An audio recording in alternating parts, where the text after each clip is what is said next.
Ok, bonjour à tous. Nous allons conclure le Perek 14, le 12 du Tanya. On est le 14 Tevet Tafin Pe'alef. Alors, on parle du Benoni aujourd'hui. Alors, en gros, c'est comme ça.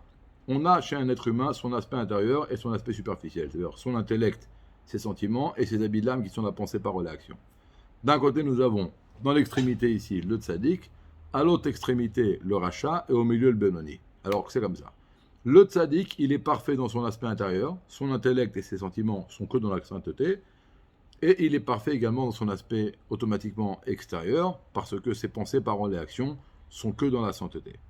Le rachat, il a un problème dans son aspect intérieur et dans son aspect extérieur, parce qu'il a un Yetzirah actif, il a envie de faire des péchés, en plus il est fait. Ça dépend à quelle fréquence, quelle intensité, comme on a parlé hier. Le Benoni, il est au milieu. Dans son aspect intérieur, il ressemble au rachat. Si je fais un scanner, je vais voir des pulsions comme un rachat. Il y a 400 niveaux dans un Benoni. Il peut avoir un Benoni qui a envie de faire des péchés toute la journée. Mais il se retient. Mais donc effectivement, dans son aspect extérieur, il se comporte comme un tzaddik. Alors, là, il dit que le Yetzirara, chez un Benoni, il va jamais réussir à prendre la dominance sur un des membres du corps, ou sur un sentiment, sur un membre du corps, pour le faire fauter ou l'impurifier. Pourquoi il emploie les deux termes? On explique pour le faire fauter dans l'état à votre permise, parce que c'est aussi interdit comme on l'a parlé dans le Pérec 7 et 8, et pour le rendre impur dans les choses qui sont vraiment interdites après la halakha, les 365 interdits de la Torah et les 7 des Rabbanan. Après, il dit une chose. Il dit, un Benoni c'est qui? C'est un homme qui n'a jamais fauté de sa vie et qui va jamais fauter de sa vie. Alors là, bon, c'est un martien alors. Alors regarde, en plus, ce qui est très étonnant, dans le Pérec 29, on va parler d'un Benoni qui se lève le matin avec le cœur bouché. Bouché, pas les artères, mais il n'a pas de sentiment. Alors, quand on a les artères bouchées, on fait une ceinture. D'accord, on fait une petite opération pour ouvrir les artères.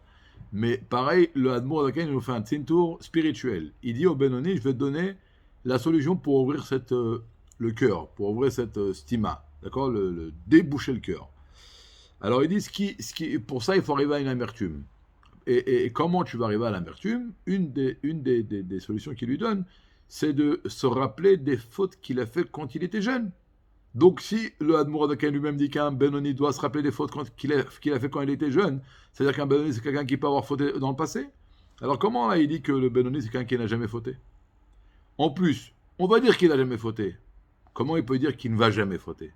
C'est écrit Altamin Basmera, ne crois pas en toi jusqu'à le jour de ta mort. On ne sait pas ce qu'on va faire demain. Il y a les Brabit, il y a les Tzara. Alors comment le Benoni, le Admour Adaken dit il n'a jamais fauté et il ne va jamais fauter?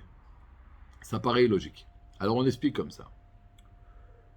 On parle d'un juif qui est arrivé à une situation dans son âme que si maintenant je le fais repasser dans le temps, dans le passé, et je le mets 5 ans avant quand lui il a fauté, mais je le mets il y a 5 ans avant dans la situation spirituelle dans laquelle il se trouve maintenant.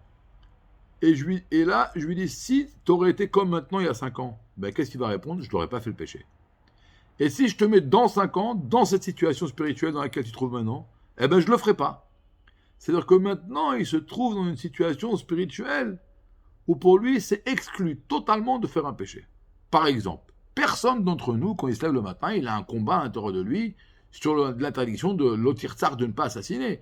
On n'a pas envie d'assassiner quelqu'un le matin et puis on se travaille, non, je ne vais pas le faire. Eh bien, le Benoni, maintenant, il a une situation spirituelle que de la même façon que chez nous, c'est exclu complètement d'aller assassiner quelqu'un, hein, eh bien, chez lui, c'est exclu tout péché. Chaque chose qui va être contre la volonté de Dieu, même les choses permises qui vont être faites pour la jouissance du corps, de ce qu'on a parlé auparavant, ça aussi c'est exclu chez lui. D'accord? Alors maintenant, il dit que le Benoni, il peut avoir des moments dans la prière où il va arriver à un niveau comme un tzaddik. Bien sûr, c'est en micro, c'est-à-dire qu'il va arriver à avoir, dans ce moment de sa prière, il va pas ressentir des tzara. Qu'est-ce qui va se passer avec son tzara? Eh bien, il va lui faire une piqûre, il va l'endormir. Il va l'anesthésier. Comment il fait ça? Alors on dit que le jour, au moment de la prière le matin, dans le ciel, il y a ce qu'on appelle, c'est une heure bien, une heure propice, pardon, parce qu'on dit que brille dans le ciel chez Dieu l'intellect de Dieu, le grand intellect de Dieu. Ça veut dire quoi? Regardez chez nous, un enfant, qu'est-ce qui travaille plus chez lui? Les sentiments ou l'intellect? Ben, les sentiments. Un enfant quand il s'énerve, c'est très dur de le calmer. Il va s'énerver pour rien, sans proportion, il va se calmer rapidement. Parce que le sechel, il est petit. donc il ne domine pas les sentiments. Quand un homme il grandit de façon normale, alors il est censé développer un intellect grand, et donc il va réussir à limiter par exemple une éruption d'un sentiment. Il va être en colère, vouloir jeter une chaise, tout de suite l'intellect va se mêler et va dire au sentiment, tu te calmes. Quand ça marche, hein, bien sûr. Quand ça marche pas, c'est grave. C'est-à-dire qu'on est comme un petit enfant. D'accord? C'est pour ça que c'est écrit que toutes les disputes viennent parce qu'on a un petit sechel, tout petit intellect, comme un petit bébé. Maintenant, dans le ciel, au moment de la prière le matin, alors l'intellect de Dieu, la chokhma et la bina et la date de Dieu, l'intellect de Dieu, il brille très très fort. Et donc de là, on reçoit la force, nous également, pendant ce moment-là, de renforcer beaucoup plus fort notre méditation et notre réflexion sur la grandeur de Dieu. C'est un moment propice, il faut l'utiliser le matin. Et plus on va réfléchir et méditer sur la grandeur de Dieu, ça va à la fin avoir une influence sur notre cœur. D'accord? Parce que le cerveau, il va dominer le cœur, on va parler de ça demain matin. Comment on va arriver à ça? Alors il dit, c'est pour ça que les sages ont instauré, avant le Shema Israël, des brachot. Vous savez, quand on fait une bracha sur les tefilin, on dit Baruch Ata Hashem, par exemple, l'aniar tefilin. Chaque fia, sur le vin, Boré Pré Gefen, sur la mezouza, l'Ekbo à mezouza, et puis la chevet Basouka. Si on appelle ça les brachot du Shema, on aurait dû dire Baruch Ata Hashem, Elokeinu melech haolam, qui nous a sanctifié, nous a donné l'ordre de faire le Shema, de dire le Shema. On ne dit pas comme ça. On dit Abocher Ba'amo Israël Be'ava, qui a choisi son peuple dans l'amour. Yotzera Meorod, qui a créé les luminaires. Quel rapport? C'est pas le brachot du Kriyat Shema, ça? Alors on dit non. C'est quoi Shema Israël? C'est pas seulement de dire Ve'afta, c'est d'aimer Dieu. Mais comment on peut aimer Dieu? Est-ce qu'on a un bouton sur lequel on va appuyer? On appuie j'aime, j'aime pas. Un sentiment, ça se domine pas. Alors l'ordre, il n'est pas d'aimer Dieu. L'ordre, il est de méditer sur des choses qui vont réveiller l'amour de Dieu. C'est pour ça qu'avant Ve'afta, qu'est-ce qu'on dit? Shema. Shema, ça ne veut pas seulement dire écoute, ça veut dire aven, itbonent, écoute, comprends, médite. Et quand tu vas méditer sur les choses qui parlent de la grandeur de Dieu, tu vas automatiquement réveiller chez toi un amour de Dieu. Et ça, c'est les brachot de Kriyat Shema. Les brachot de Kriyat Shema, c'est, si on va méditer ce qui est écrit dedans, alors c'est des sujets qu'en méditant dedans, sur eux, on va réussir à réveiller un amour de Dieu. Il y a un endroit où l'Admour Adaken dit que dans le cœur, il y a un feu pour Dieu. Mais c'est comme, vous savez, quand on fait un mangal. Alors le feu, il est dans les braises et puis il est caché. Alors qu'est-ce qu'on fait? On prend comme ça, on fait comme ça, comme ça, comme ça, comme ça, comme ça. Je ne sais pas comment on appelle ça en français. On fait nif-nouf. Et puis tout d'un coup, le feu sort de la braise.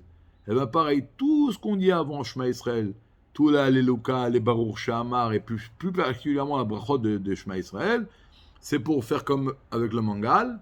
Et puis quand on dit Ve'afta, on doit ressentir comment le feu sort de notre cœur et un grand amour de Dieu se dévoile.